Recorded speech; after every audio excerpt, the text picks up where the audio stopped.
Leo, you got a big fight. Are you running, Dad? Come on. So Leo, you got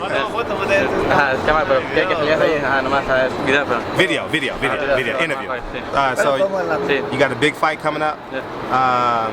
Why such a long layoff from your big fight with Abner? I think they wanted to let me rest, my body. It was a great fight. It was 12 rounds, so I think they wanted to let me rest and recover a little bit and just come strong the beginning of the year. Okay, so now you're back at Staples Center for the out here probably just supporting PBC series. What can we expect for you this upcoming? I know you have a fight with Martinez coming up. Is that signed, sealed, and delivered? Yeah, okay. It's already a done deal. I know he's a strong fighter. He comes forward.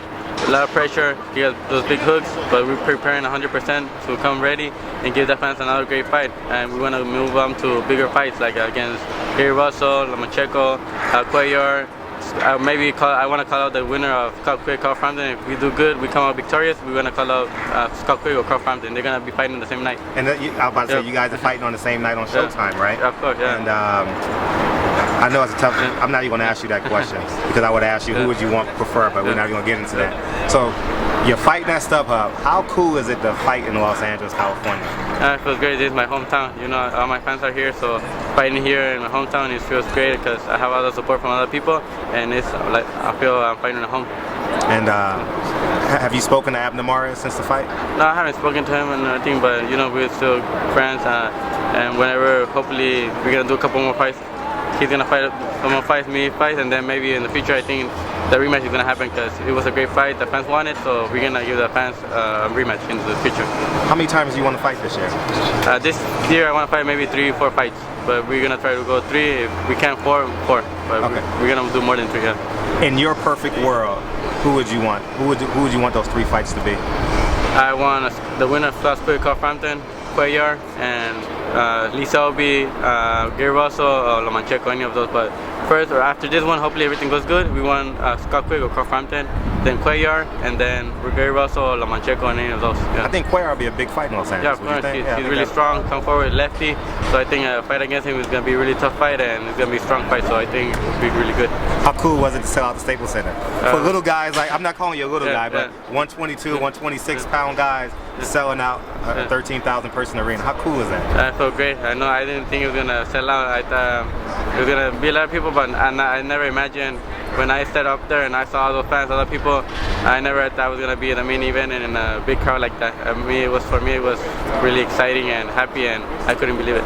So Al Haim has been great for your career. Yeah, of course. Yeah, and ever since I signed with him, everything been going great. The purses, everything, and the opportunities been going great. So I'm just always thankful to him, and I couldn't ask for anything better than that. Last questions. You walking around in shape already. Yeah. Do you walk around at 132?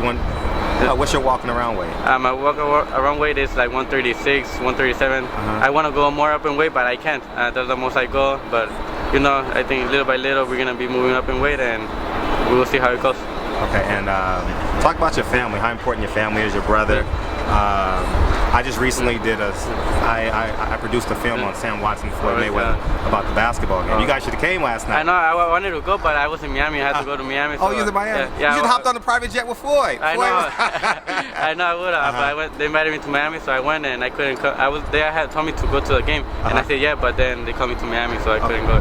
Okay, and talk about how important your dad is and how your brother's been sick, and talk about how important family is and keeping a strong niche with the family, keeping it tight together. No, but the truth, family is always everything.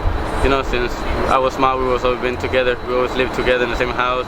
We always supported each other. When my brother, they were pros, and I wasn't pro yet. They were supporting me, go to amateurs and stuff like that, and they were the ones paying the rent and everything, and my dad too and everything right there. So then, as right now that I'm the one that helping them and everything. So we always support each other, and we always been to a tight family. We always live together and support each other. Okay, last part I gotta ask you. Who's gonna win? Robert Guerrero or Danny Swift Garcia? It's a really tough fight. Guerrero's a tough fighter, but I haven't seen him the same as these last fights. But I think that if he comes 100% prepared and like he has always done before, I think he could give him a great fight, and maybe he will even beat him a decision. Okay. If he don't get caught with those big punches, I think he could. So you got Guerrero by decision? I think he could take a decision if that nigga doesn't catch him. Okay. Appreciate you, man. Thank you.